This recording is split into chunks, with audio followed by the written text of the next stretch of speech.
Hello and welcome back to the channel, and welcome to the first detailed breakdown of Eminem's latest album. And in this video we'll be going through the lyrics of the song Premonition, the intro of Eminem's latest album, and we'll be drawing from real life examples when needed, so you can understand where Eminem is coming from with the lyrics on this song.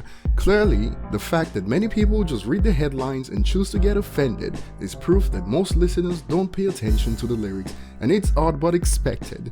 The people who really need breakdowns like this don't watch this kind of videos because they would rather wallow in their ignorance. Like I said in the video of my first impressions of the album, those outraged never aim to learn anything in the first place. So let's dive in, and if you missed my last video you can check it out at the link that pops up. And that one is about the ongoing feud between Royce da 5'9" and Yellow Wolf, and they have gone back and forth so far, and we'll be watching closely to see what happens. So check it out if you missed it. So first things first, as soon as I heard that epic bit at the start of the album, I already knew that Eminem was about to rip things to shreds on this album.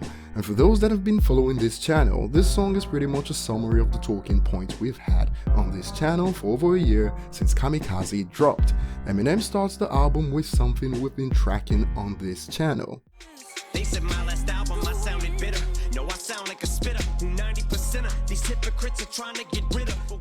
Now on this channel, I've been keeping track of how the LSM choose to report Eminem stories, and when it's negative, every major LSM outlet covers the news. But even more recently, when it was revealed that Eminem was the top male artist of the decade, how many of these outlets covered it? Even hip-hop outlets ignored the news. Now if it was Drake or Kanye pre-POTUS support, all the hip-hop magazines and LSM outlets will share the great news, but for Eminem is ignored in favor of news that he sides with Chris Brown on the Rihanna incident. That was everywhere, but regardless of how they try to cancel him, Eminem drops this: "I'm still as fly as your zipper," to stress that he's going nowhere. Still fly means he's still cool and relevant as a slang, and a fly on clothing remains essential in fashion to this day. A fly covers mechanisms like zips and has been relevant for hundreds of years.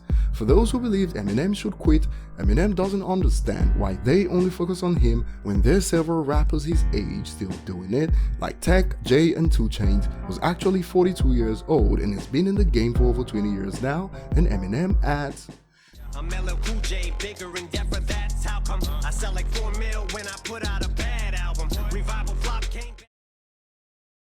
Now Bigger and Deffer stands for bad, and that was also the stylized title of LL Cool J's second studio album. And notice how Eminem drops the fact that when he quote-unquote flops he sells 4 million. The fact that he followed that up with Revival in the next bar should give you an idea of the worldwide equivalent sales of that album at the moment, an album considered to be a flop by those who don't research.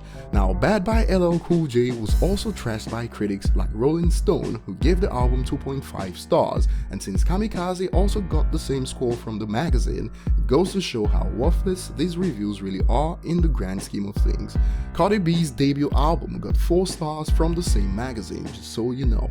When you're relevant and keep going strong for years, the hate also gets stronger, and Eminem compares this to the hate LeBron James gets, and also Tom Brady. And one of my best parts is this. They said I'm lyrically amazing, but I have nothing to say. But then when I put out Revival and I had something to say. Those of us who have defended Revival know that Eminem detractors keep moving the goalpost. When he's calm, they ask for rage. When he's raging, they complain that he's too angry and lacks content, a game that he can't win. And I like the bar where Eminem said he's got more hooks in him than Sway Lee.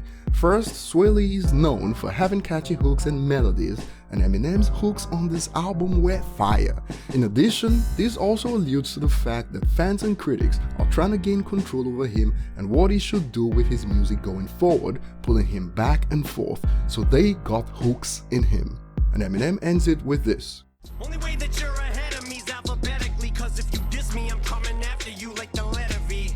Killing it. Now this one is quite interesting because in the alphabet, V comes after you right after, implying that he won't hesitate to come after those that diss him, and there's more. V also stands for vengeance and vendetta. Think V for vendetta, and vendettas are prolonged, just like how those that have gone against him remain a permanent fixture in his lyrical mixture. Zeno, Ja, Iggy, Joe and MGK can relate to this. Remember to like and subscribe for more, and you can add to this in the comment section below. See you on the next one.